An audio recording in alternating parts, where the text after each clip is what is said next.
అందరికీ వందనాలండి. మొట్టమొదటిగా దైవ సేవకురాలైన రెవరెండ్ రత్నశ్రీ పాస్టరమ్మ గారికి జన్మదిన శుభాకాంక్షలు తెలియజేస్తున్నాను.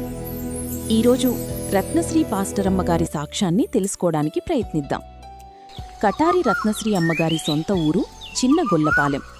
అదే గ్రామంలో ఇంటర్ ఫస్ట్ ఇయర్ చదువుతున్నప్పుడు బాప్తిస్మము తీసుకుని రక్షణ మార్గంలోకి వచ్చారు. బాప్తీసం తీసుకున్న ఆ రోజు నుండి తన ఇంట్లో సమస్యలు, గొడవలు మొదలయ్యాయి. బంధువర్గాలు మాట్లాడలేని పరిస్థితి, స్నేహితులు మాట్లాడలేని పరిస్థితి.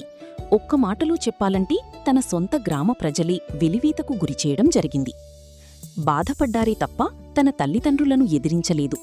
దుఃఖపడ్డారే తప్ప తన ఆత్మీయ స్థితిని తగ్గించుకోలేదు. ఇలా తన జీవితాన్ని కొనసాగిస్తున్న తరుణంలో సేవకుణ్ణి పెళ్లి చేసుకోవాలని, సేవకునితో కలిసి పరిచర్య చెయ్యాలనుకున్నారు. తను అనుకున్న ప్రకారం దైవజనుడైన చిరంజీవి పాస్టరయ్య గారిని వివాహం చేసుకోవడం జరిగింది. పాస్టర్ గారితో ఆనందంతో, సంతోషంతో జీవించాలనుకున్నారు. ఇలా కొన్ని రోజులు గడిచాయి. అనుకోకుండా ఒకరోజు 2009 మే 21వ తేదీన పాస్టర్ గారు మరణించడం జరిగింది.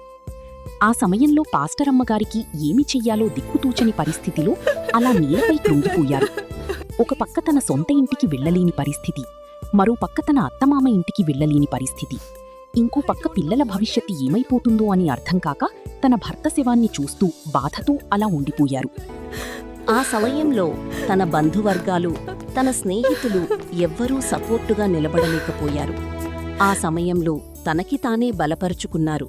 తన ఆత్మీయ స్థితిని పెంపొందించుకుని ముందు కొనసాగించారు.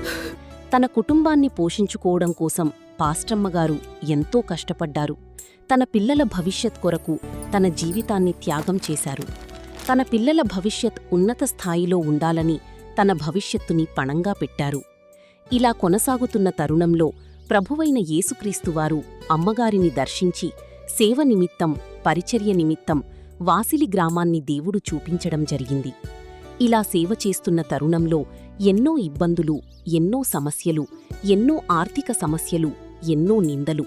అయినా సరే నాగిటి మీద చెయ్యి వేసిన తను వెనుతిరగకుండా సేవ నిమిత్తం ముందుకు కొనసాగిస్తున్న సమయంలో చెడిపోతున్న సమాజాన్ని సరిచేసి, సంఘాలను బలపరిచి, యవ్వనస్థులను శిష్యులుగా తయారు చెయ్యటం తన జీవిత ధ్యేయంగా పెట్టుకున్నారు. ఎవరైతే ప్రేమగా మాట్లాడుతారో వారే నా బంధువులు అనుకుంటారు.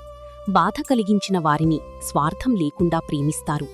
ఉన్నదాంట్లోనే ఇతరులకు సహాయం చేస్తూ, బాధ అంటే ఏంటో తెలుసు గనుక తన తప్పు లేకుండా ఇతరులను బాధ పెట్టకుండా జీవిస్తారు. ఇంతటితో పాస్టరమ్మగారి యొక్క సాక్ష్యం ముగిస్తున్నాను.